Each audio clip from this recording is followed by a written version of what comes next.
예수님, 저희들은 세상에 잠시 살고 있습니다. 사는 동안에 항상 주님을 찬양하게 도와주시고 하나님을 예배하게 도와주시고 하나님과 동행하다가 날이 저물어 오라 하실 때 영광 가운데 계시는 주님을 만날 수 있게 도와주시옵소서. 오늘도 에스겔을 통해서 주시는 말씀을 듣고자 합니다. 성령 하나님으로 증가하게 도와주시옵시며 하나님의 음성으로 듣게 하여 주시옵소서. 거룩하신 예수 그리스도 이름으로 기도드립니다. 아멘. 에스겔 18장 자신의 행위대로 살거나 죽는다. 두 번째 시간입니다. 5절에서 20절 내용의 말씀은 의인의 공이나 악인의 악의도 자신에게로 돌아간다라는 것입니다. 결국은 인생은 자신의 행위를 따라서 살든지 죽든지 하게 된다는 사실을 볼 수가 있습니다. 의나 악은 한 세대에서 다음 세대로 대물림 되지 않는다는 사실을 볼 수가 있습니다. 결국은 각자 자신이 자신의 행동을 결정하고 그 행동에 대한 책임도 자신이 져야 된다는 것입니다. 예를 들어 아버지가 의롭다 한다 할지라도 그 의로움이 악한 아들에게, 아들이 악하다고 해서 그 아들에게 의가 전가되지 않는다는 겁니다. 아버지의 의로움이나 악함이 아들에게 책임으로 가지 않습니다. 오직 자신의 행동은 자신이 책임지는 것입니다. 그것도 살아있을 동안만 말입니다. 자, 자신의 행동에 따라서 삶과 죽음을 다르게 맞게 됩니다. 무덤에 가면 동일한 무덤을 볼 수가 있습니다. 어떤 무덤은 더 좋게 치장을 해놓았다 할지라도 결국은 그곳에는 사람의 시체가 있게 마련입니다. 동일하게 시신이 그곳에 있을 겁니다. 그러나 그 영혼은 다르게 갑니다. 그 혼이 하나님께로 가든가 아니면 또 다른 그런 죽음으로 불못으로 가든가 나뉘어지게 될 것입니다. 자, 의와 죄에 대한 개인의 책임에 대한 세 가지 경우를 오늘 말씀하고 있습니다. 의를 향한 의인입니다. 5절에서 9절이죠. 그리고 의로운 아버지의 악한 아들에 대해서 13절까지 말씀합니다. 악한 아버지의 의로운 아들에 대해서 18절까지 말씀하고 있습니다. 자, 의인이 의롭게 살면 그는 반드시 산다라는 것입니다. 사람이 만일 의로워서 법과 의를 따라 행하며, 자, 의로운 사람은 율법을 따라 산다라고 말씀합니다. 법은 미슈파트입니다. 법적으로 선언된 판결을 의미하고 이미 기록된 율법의 말씀을 의미할 수도 있습니다. 선언된 법입니다. 그래서 법적인 구속력이 있습니다. 이미 우리는요, 이미 선언된 그런 법적 구속력이 있는 하나님의 말씀을 가지고 있기 때문에 마지막 날에 이 말씀에 의해서 바로 판결을 받게 될 것입니다. 의인은 체닥하러 갑니다. 이것은 바로 법적이나 도덕적인 그런 의로움을 의미합니다. 하나님의 속성이기도 하고 바로 하나님 예수 그리스도로 말미암아 구원받은 성도, 의롭게 된 자들을 가리키기도 합니다. 자, 그리스도인은 세상에서 도덕적인 삶을 살아야 하는 책임이 있습니다. 창세기 6장 9절입니다. 노아는 의인이요 당세의 완전한 자라. 그가 하나님과 동행하였으며, 그는 의인이라고 말합니다. 바로 도덕적으로 하나님이 보셨을 때, 하나님의 율법의 기준에서 보셨을 때 의롭다, righteous man이라고 인정을 받는 것입니다.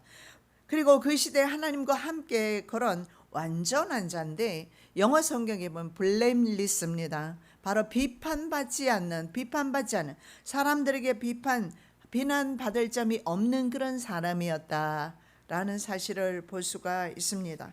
그래서 우리 그리스도인은 그런 세상에서 빛과 소금의 직분을 감당하는 책임이 있다는 사실을 볼 수가 있습니다.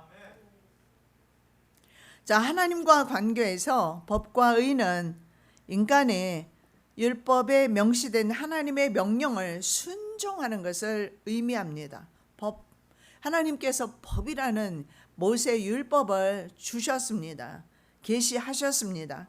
그래서 그 명령을 순종하는 것이 바로 의입니다. 법과 의입니다. 삶과 죽음을 결정짓는 의와 악에 대한 판단 기준은 바로 성경에 기록된 율례와 규례를 따라서 행하느냐 행치 않느냐에 달려 있습니다. 자, 모세 오경 율법을 준수하느냐 하지 않느냐에 달려 있습니다. 자, 율법에 대해서 이 서기관과 바리새인은 율법을 자신들이 잘 지켰다고 주님께 질문을 합니다. 그러나 예수님은 법의 더 중요한 관점에 대해서 말씀을 합니다. 그것이 뭐냐면 의와 긍휼과 믿음을 버렸다라고 마태복음 23장 23절에서 말씀합니다. 바로 의와 긍휼과 믿음입니다. 그래서 여기서 보여주는 하나님의 명령을 우리가 준수하느냐 하지 않느냐는 것은 바로 율법을 아는 것이 아니고 율법의 선생이라는 사람들의 율법에 대한 지식을 말하는 것이 아니라는 사실입니다. 바로 율법을 지키라는 것입니다. 삶 속에서 하나님의 명령대로 성경에 기록된 말씀 따라 사는 것을 말하는 것입니다.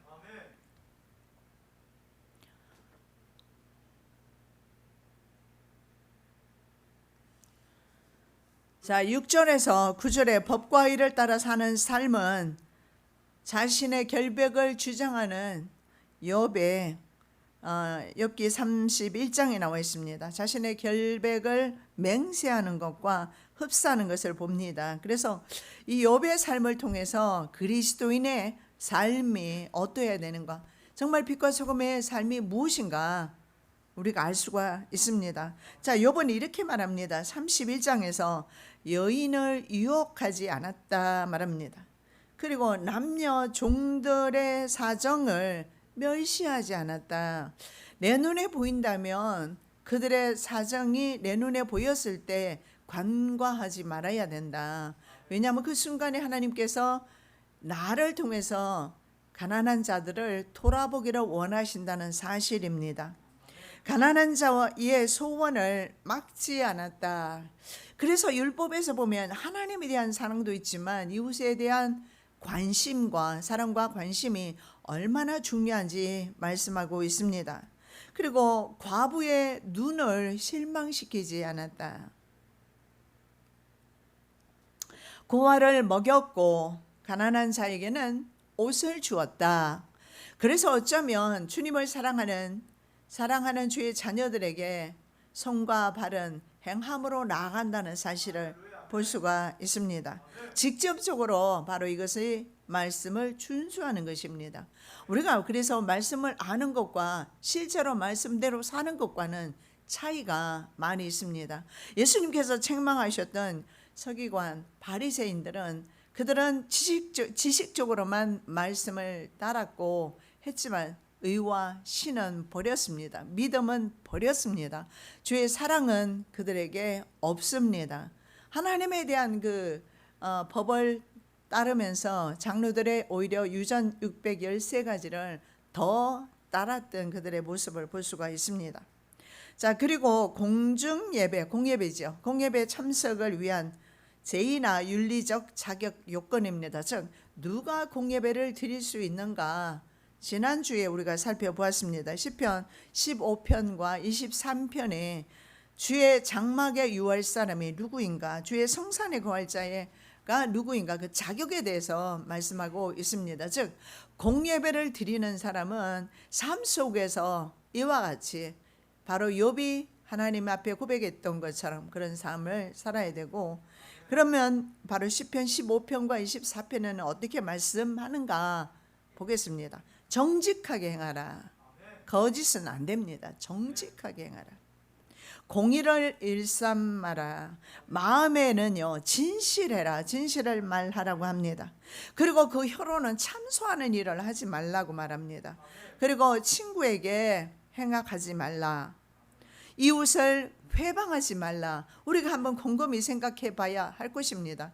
우리가 세상 살면서 얼마나 많이 무시하고 우리 마음대로 우리 소극적인 자유를 마음대로 사용하며 살아왔던가. 적극적 자유는 성령 안에서 자신을 책임지고 절제하는 삶을 사는 것이라고 했습니다. 이웃을 회방하지 않습니다. 눈은 망령된 자, 우상 숭배자를 가리키겠죠. 멸시합니다. 그리고 여호와를 두려워하는 사람을 존대합니다. 알아보는 것입니다.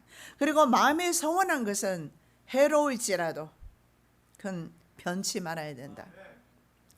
고리대금으로 돈을 벌면 안 된다. 그렇게 말씀하고 있습니다. 그리고 뇌물을 받고 무죄한 자를 해치지 말아야 한다. 15절 시편 15장 5절에서 이렇게 말씀합니다. 이런 일을 행하는 자는 영영이 요동치 아니하리로다. 바로 이렇게 방금 열거했던 것들, 하지 않는 것들. 않는 사람은 주님 안에서 요동하지 않을 것이다. 예, 정말 우리가 큰 소리로 주님 앞에 기도하고 목청 터져라 기도하고 정말 중요합니다. 하나님 앞에 구하라고 했으니까요. 그리고 또 중요한 것이 있습니다. 삶 속에서 이런 공의로운 삶을 살아야 된다. 이 중에 하나라도 걸리면 저와 여러분은 이 부분에 대해서 하나님 앞에 회개하면서 나가야 될 것이며 더 나아가서 다시는 이런 일을 하지 않아야 될 것입니다. 자, 여호와의 산에 오를 자, 그 거룩한 곳에 설 자가 누구냐? 즉 공예배를 드릴 수 있는 사람이, 공적 예배를 드릴 수 있는 사람이 누구인가? 손이 깨끗하며, 시편 이거는 24편 5절에 24편의 말씀입니다. 마음이 청결하며, 여러분 이거 생각나는 곳이 있죠. 바로 예수님의 산상수훈 가운데 하나입니다. 마음이 청결한 자가 하나님 나라를 보게 됩니다. 마음이 청결해야 된다. 그리고 손은 깨끗해야 된다. 예, 바이러스 때문에 손은 자주 씻습니다. 그걸 말할까요? 악한 도구로 이 손이 사용되지 않으시기 바랍니다. 그리고 뜻은 허탄한데 두면 안 된다. 허망한 것은 세상입니다. 세상은 장망성이라고 했습니다. 그렇기 때문에 마음을, 뜻을, 뜻 자체를, 목적은 우리 하나님을 예배하는 것이 우리 인간의 목적이라 했습니다. 그곳에 우리의 뜻을 두어야지 바로 세상에 허망한 것에 뜻을 두지 말아야 할 것입니다. 그리고 거짓 맹세하지 말아라. 저는 여호와께 복을 받고 구원의 하나님께 의를 얻으리니. 이 사람이야말로 주님께로부터 칭의, 의롭게 되는 사람인 줄 믿습니다. 자, 결국 의인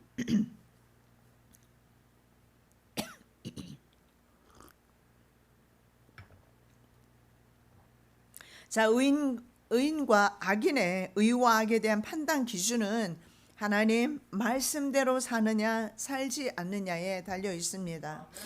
여러분 어떻습니까?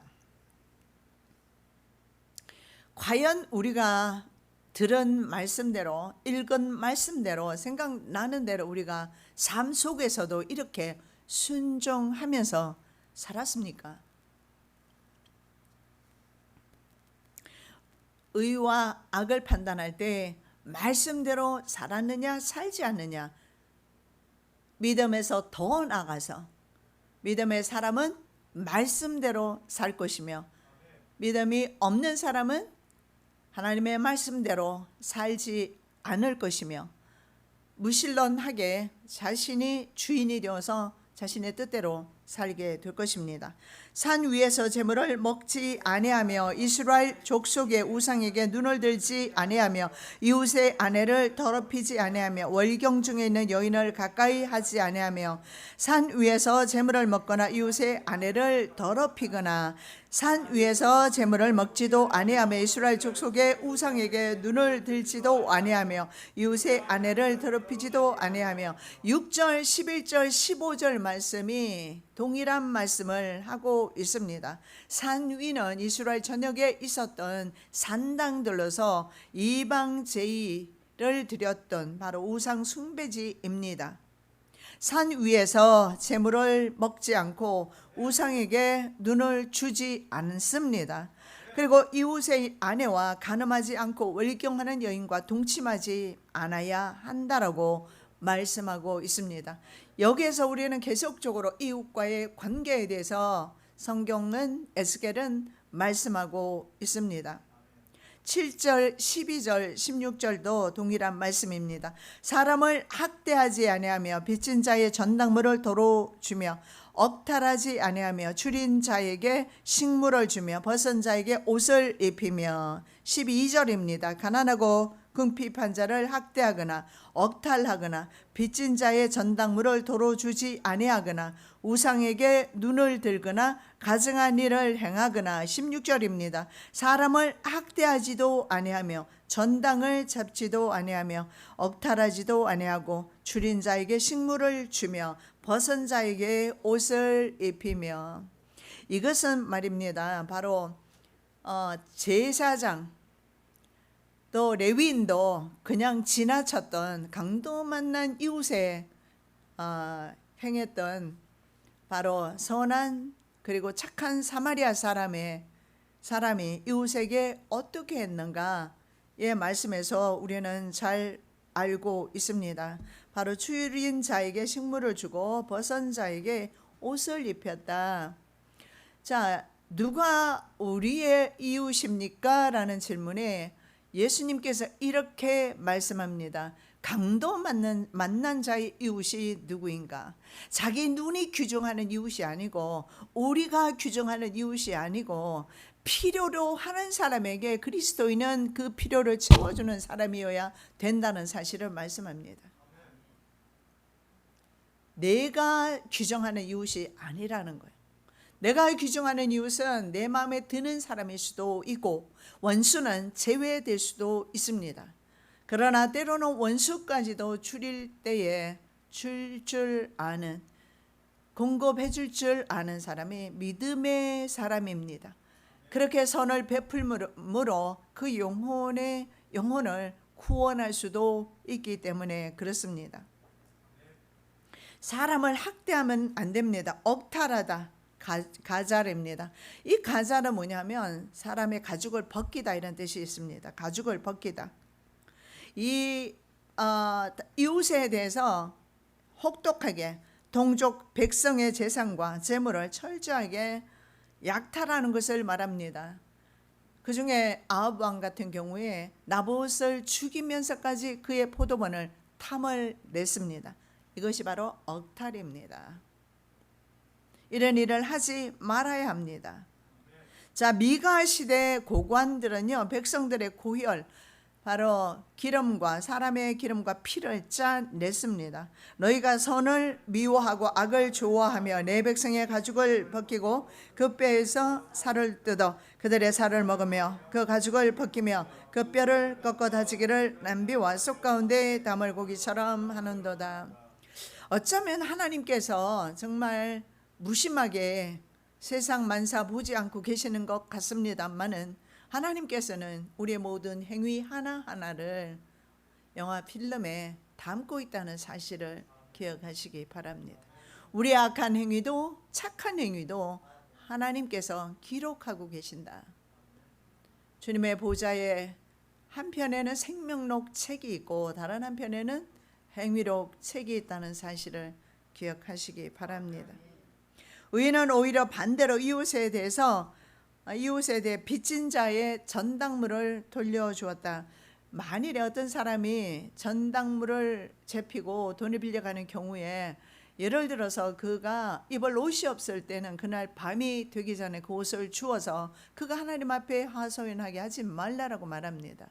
그래서 구약 성경에 보면 하나님께서 가난한 동족 이웃에 대해서 굉장히 많은 사랑과 관심을 보이는데 그 중에 특히 나그네와 그리고 종들과 과부, 고아 이런 사람들을 하나님께서 주의 깊게 보고 계시는 것입니다.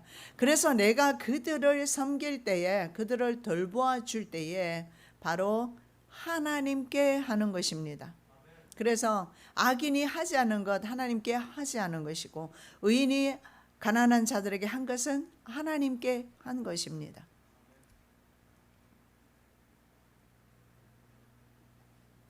받는 대신 바로 주는 삶을 산다는 사실을 알 수가 있습니다. 의인은 우상에게 눈을 들거나 가증한 일을 하지 않습니다. 가증한 일은요, 토예바라고 합니다. 혐오스러운 것입니다. 구역질 나는 것입니다. 그래서 마지막 라오디게아 교회에 주시는 말씀이 바로 차지도 않고 덥지도 않고, 그래서 토하여 내치고 싶다라는 그런 말씀을 우리가 볼 수가 있는데, 이것은 바로 세속적으로 변질된 그리스도인, 교회 안에 있는 그리스도인을 가리킬 것이며, 근본적으로 이 구역질 나는 것은 우상을 가리키며 동시에 우상 숭배하는 사람을 가리키는데, 우리는 어쩌면 우상을 만들어 놓고 숭배하지는 않을지는 몰라도 우리 심령 속에 있는 우상들은 볼 수 있어야 할 것입니다. 이런 것들은 바로 모세 율법이 금지하는 것입니다. 그리고 줄인 자에게 식물을 주고 벗은 자에게 옷을 입히며, 내 눈에 띄면 그 사람은 내 몫이라는 사실을 기억하시기 바랍니다. 제가 지금 이름은 기억나지 않지만 그분이 신학자인 걸로 아는데, 너무나 가난한 사람들 보면서 가슴 아파서, 하나님이 왜 저 사람을 위하여 하나님은 어떤 대책도 세우지 않습니까? 주님께 질문했을 때 하나님의 음성이 들렸습니다. 난 대책을 세웠다. 그 대책이 무엇입니까? 바로 너다.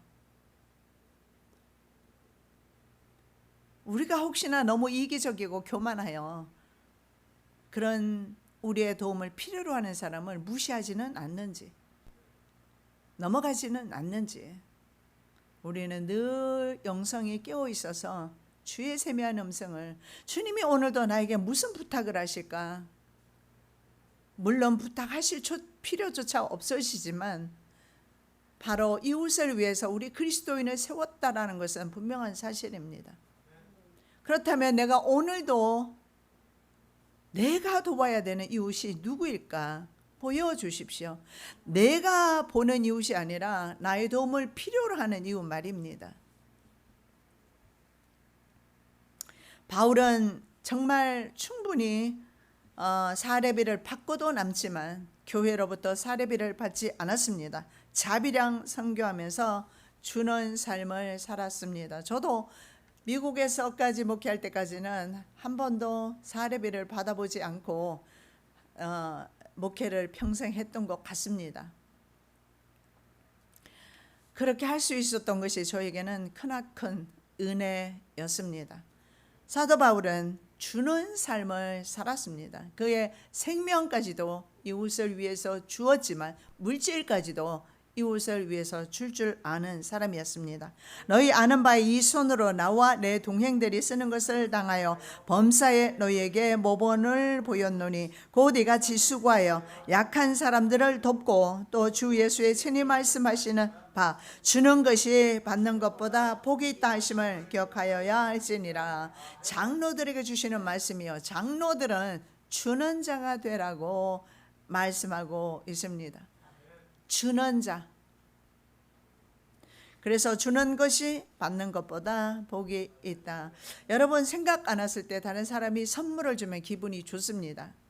그러나 그것은 육체의 기쁨이고요, 정말 나의 도움을 필요로 했을 때 나의 힘과 능력과 물질을 정말 그 이웃을 위해 사용했을 때 정말 내 내면에서 솟아나는 기쁨을 경험하게 될 것입니다.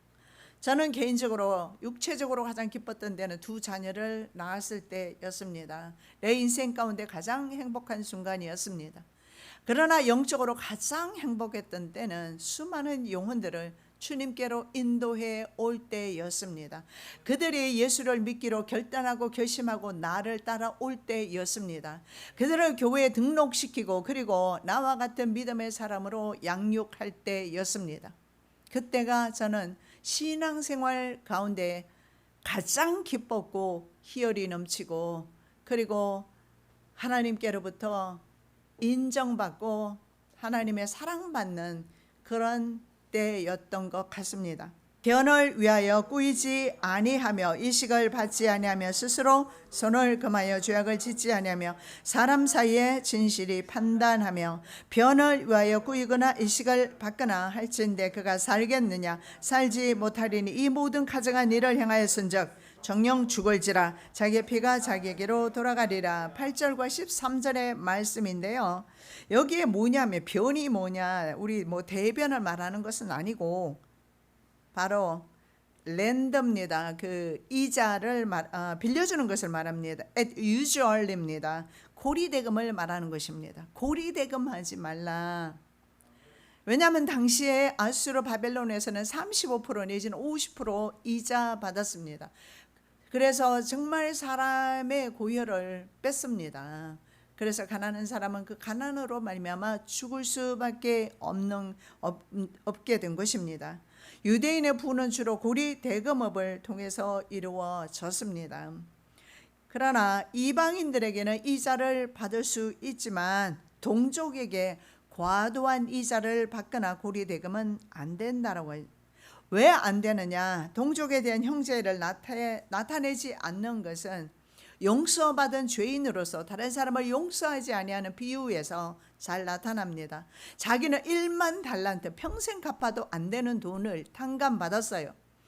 그런데 100데나리온 한 달 정도 벌면 갚을 수 있는 그 돈을 갚지 않는다고 해서 바로 옥에 가둬버린 사람 말입니다. 우리가 동족에 대해서 우리가 이웃에 대해서 이런 마음을 먹었을 때 바로 그 사람과 별반 다를 바 없다는 사실을 볼 수가 있습니다. 그래서 결국은요, 우리가 이웃에 대한 우리의 경제적 태도는 어떠해야 되는가, 경제관념이 어떠해야 되는가, 하나님 나라보다 하나님의 말씀보다 경제적 이익이 우선할 수 없다라는 겁니다. 항상 하나님의 말씀이 우선합니다.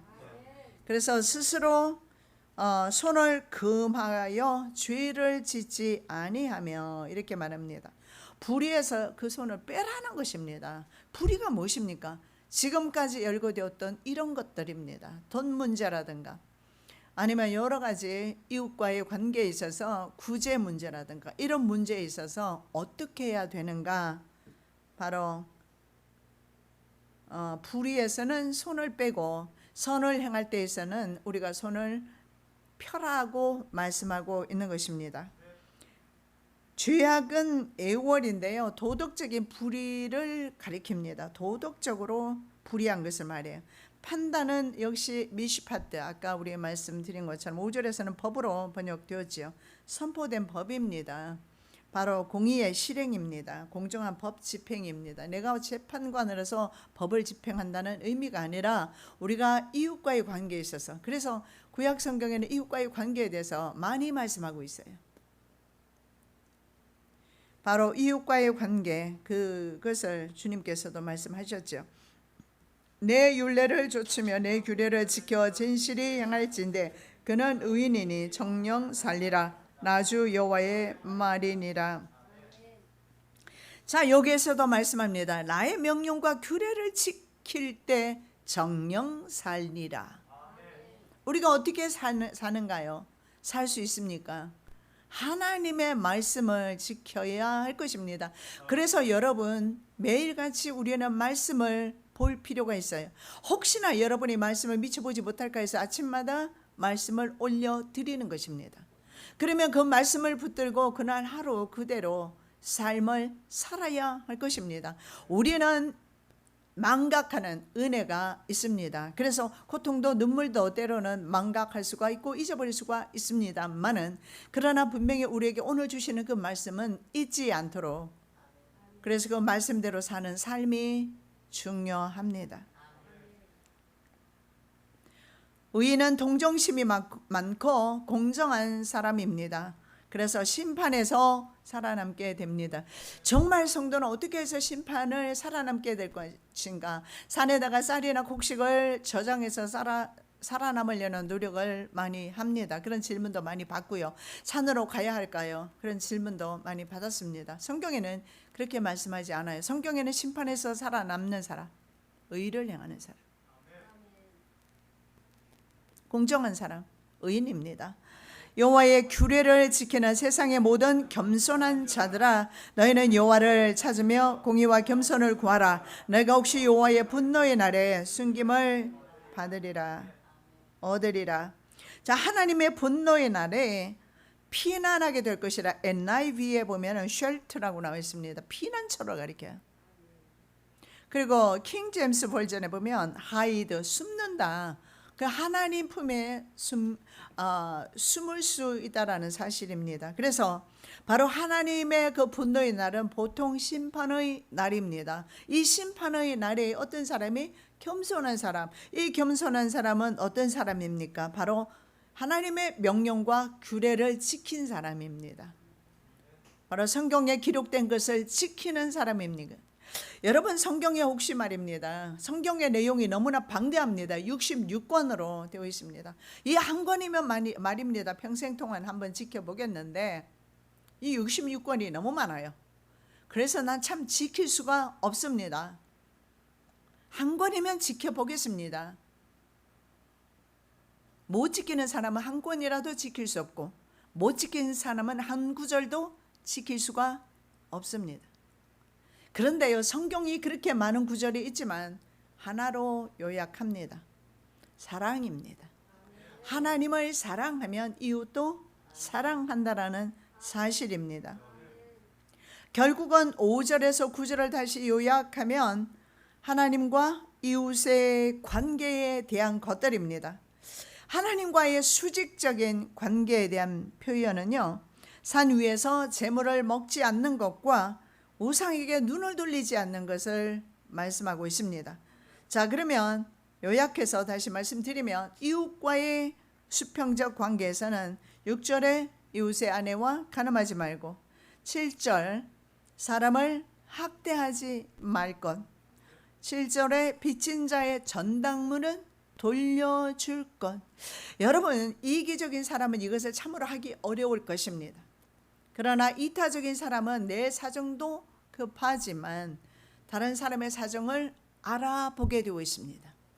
그래서 그 사람의 필요를 채워주게 되어 있는 것입니다. 이기적인 사람은 언제나 자기의 삶에 바쁩니다. 다른 것을 돌아볼 여지가 없습니다. 그저 내 배 부른 것이 중요하고 내 가정이 중요한 것입니다.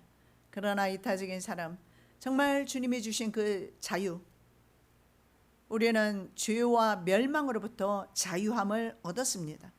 그 자유를 바로 행하는 사람은 자신을 절제하고 이웃을 위해서 자신을 희생하며 나눌 수 있다라는 것입니다. 7절에 억탈하지 않아야 되고, 7절에 역시 줄인 자에게 식물을 주고 벗은 자에게 옷을 입혀라. 그리고 8절에 고리 대금으로 빌려주면 안 된다. 그냥 빌려주라는 것입니다. 이자를 받지 말라는 것입니다. 8절에 역시 과도한 이자는 받지 말라 등으로 요약됩니다. 자, 마태복음 22장의 말씀인 것을 볼 수가 있습니다. 자, 한 율법사가 예수님께 이렇게 질문합니다. 성경 66권이 우리에게는 있습니다. 그들은 모세오경 5권 책만을 지키면 됩니다. 그리고 지켰다라고 생각할 수도 있어요. 자, 그래서 주님께 묻습니다. 모세 율법 중에서 5권 책 중에서 그 안에 내용 중에서 가장 큰 것이 무엇입니까? 질문을 합니다. 자, 예수님께서 이렇게 말합니다. 마음과 목숨과 뜻을 다해서 너희 하나님을 사랑해라. 이게 수직적으로 하나님을 사랑하는 것입니다. 그리고 둘째, 너의 이웃을 내 몸과 같이 사랑해라. 어쩌면 내 몸처럼 이웃을 사랑하기는 정말 어려울 수도 있습니다. 그러나 우리가 그러한 노력을 하지 않고서 우리는 주님 앞에 했다라고 할 수는 없습니다. 그와 같은 노력을 우리에게 주님은 요청하고 계신 것입니다. 그래서 이것이 바로 선지자의 강령이다. 바로 이것이 바로 율법이다. 선지자의 강령이다. 자, 성경은 그래서 우리에게 많은 것을 요구하지 않습니다. 많은 내용들이 포함되어 있지만 사랑 안에 모든 것이 다 포함됩니다. 하나님을 사랑하면 이 모든 것을 할 수가 있고 이웃도 사랑할 수가 있다. 그래서 선지자의 강령, 디맨드입니다. 디맨드는 선지자의 요구를 말합니다. 선지자가 요구하는 건, 율법이 요구하는 것은 뭘까요? 결국은 사랑이라는 것입니다. 바로 하나님은 사랑이십니다. 그 사랑 때문에 예수님은 십자가에 달리셨습니다. 주님을 사랑하시는 여러분, 한 주간도 이웃을 돌아보며 선을 행하는 아름다운 눈과 손과 발이 되시기를 예수님의 이름으로 축복합니다. 살아서 역사하시는 주님 감사합니다. 혐오스러운 것, 구역질 나는 것, 이런 가증한 것들은 우리가 따르지 않게 도와주시옵시고 하나님을 사랑하고 이웃을 사랑하는, 하나님을 우리의 몸과 마음과 목숨을 그리고 뜻을 다하여 사랑하는 것을 실천하게 도와주시옵시고 그리고 이웃을 향하여 나의 몸처럼 사랑하는 마음을 도와주시고 이기적인 이기심 신앙을 버리게 도와주시옵소서. 저희들 일주일 동안 살아갈 때에 이 하나님의 요구를 실천하게 도와주시고 선지자의 강령이며 율법의 요구를 실천하는 믿음의 종들 되게 도와주시옵소서. 거룩하신 예수 그리스도 이름으로 기도드립니다. 아멘.